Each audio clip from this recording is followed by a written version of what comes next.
Kannappa teaser ఎలా ఉందన్న? భక్త Kannappa teaser ఇప్పుడే చూసా, చాలా బాగుంది.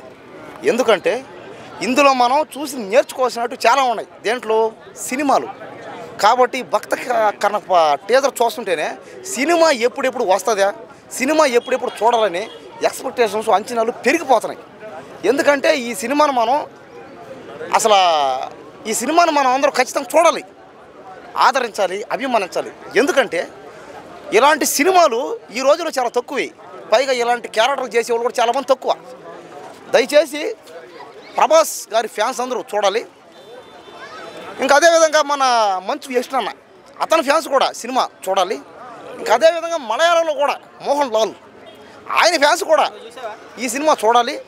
రిలీజ్ కాలేదు కదా, ఇంకా రిలీజ్ అయితే చూసా, టీజర్ చూసా, ట్రైలర్ చూసా, మధ్యలో ఆ షార్ట్లు చూసా. ఆయన మంచు యష్ను ఆ చెరువులోకి పోయి నీళ్ళు ఎత్తుకొని చేతులతో నీళ్ళు ఎత్తుకొని దేవుడి మీద పోస్తుంటే కారిపోతాయి. అర్థం కాదు. ఒక తాట మట్ట ఎత్తుకుంటాడు, కడతాడు, ఆ మట్ట తీసుకొని పోతాడో కారిపోతాయి. ఇంకా ఏ వల్ల కాక నోట్లో పోసుకొని పోయి అంటే ఇదంతా ఏంటంటే భక్తితో. అందరూ చాలామంది రకరకాల తప్పు అనుకున్నారు. అది నోట్లో పోసుకొని పోసాడని, అది రాంగ్. అది ఎందుకంటే అది భక్తి. అది ఆయన భక్తితో చేశాడు కాబట్టి భక్తితో నువ్వేం చేసినా ఓకే. మరీ దారుణం కాకుండా నువ్వు భక్తితో దేవుడికి ఏం చేసినా దేవుడు ఓకే అంటాడు. అంతేగాని నువ్వు ఎటపడితే అటు చేసి నా ఇష్టం వచ్చినట్టు మాట్లాడతా ఏమైనా చేస్తాడంటే జరగదు. అది అంతే. టీజర్లో ప్రభాస్ ఎలా ఉన్నాడు? టీజర్లో అయితే ప్రభాస్ అన్న చూస్తుంటే అబ్బా బాహుబలి సినిమాలో చూసినట్టే సేమ్ అంతే. బాహుబలి 3 అనుకోండి, ఇది అంతే. అంటే భక్త కన్నప్ప సినిమా చూస్తుంటే అదే ఆ సినిమాలో ప్రభాస్ గారిని మనం చూస్తుంటే అరే ప్రభాస్ గారు బాహుబలి 3 సినిమా ఏమైనా చేస్తున్నాడా అన్నట్టు ఫీల్ అవుతున్నాం అందరూ.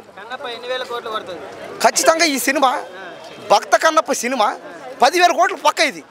కానీ ఒకటి, అందరూ ఈ సినిమాని ఆడించాలి, ఆదరించాలి, అభిమానించాలి. అన్ని సినిమా థియేటర్లు. కానీ నేను ఎలా అన్నాను, ఒక మాట నేను అన్నంత మాత్రం సినిమా ఫ్లాప్ పోయిటో చెప్పలేం కదా, బాగా తీయాలి కదా. అది వాళ్ళ ఆలోచించే నువ్వే అడిగేవాడు నీకే ఉండాలి ఆ జ్ఞానం.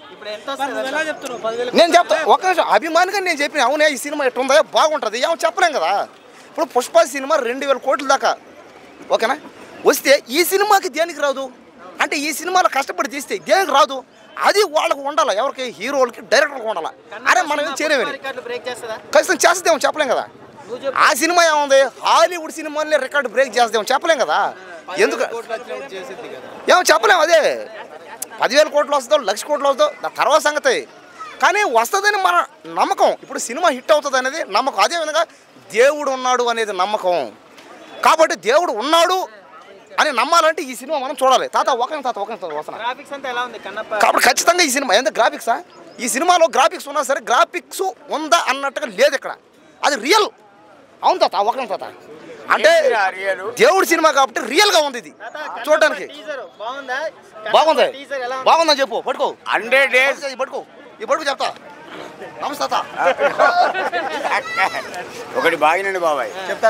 ఎలా అనిపించింది? చాలా కష్టపడ్డారు ప్రభాస్ కానీ అందులో ఉన్న యాక్టర్లు అందరూ చాలా కష్టపడ్డారు. మంచు విష్ణు తర్వాత ప్రభాస్ది చిన్న పాత్ర చాలా కష్టపడ్డారు. 100 days కంపల్సరీ నడుస్తుంది ఆ సినిమా. 100 days నడవకపోతే నేను మళ్ళీ పార్క్ కాడ కనపడా నడుస్తుంది బాబాయ్. ఎందుకను వాళ్ళు పట్టుదలగా చేసిండ్రు ఆ సినిమా, పట్టుదలగా. పుష్ప రికార్డులు బ్రేక్ చేస్తుందా? ఇక పుష్పే బాబాయ్. కానీ ఒకటి బాగిండు, ఇప్పుడు నడిచే సినిమాలో తండేలు మించిన సినిమా లేదు. ఆ అబ్బాయి నాగ చైతన్య గారు నాగార్జున కొడుకు భలే యాక్టింగ్ చేసిండండి. ఆ అమ్మాయి పేరు సాయి పల్లవి. ఒక పాట పాడింది చూడండి, ఇట్లా పెట్టి ఒక డ్యాన్స్ చేసింది, హైలైట్. ఒకటి బాగినండి, కష్టపడ్డానికి దేవుడు ఇయ్యాల కాకపోయినా రేపు ప్రతిఫలం ఇస్తాడు. ఇవ్వడా? ఇప్పుడు నాకు 5 కోట్ల మంది అభిమానులు సుమారు. ఒక్కొక్క రూపాయి ఇచ్చిన బిల్డింగ్ కడతా, ఒక్కొక్క రూపాయి.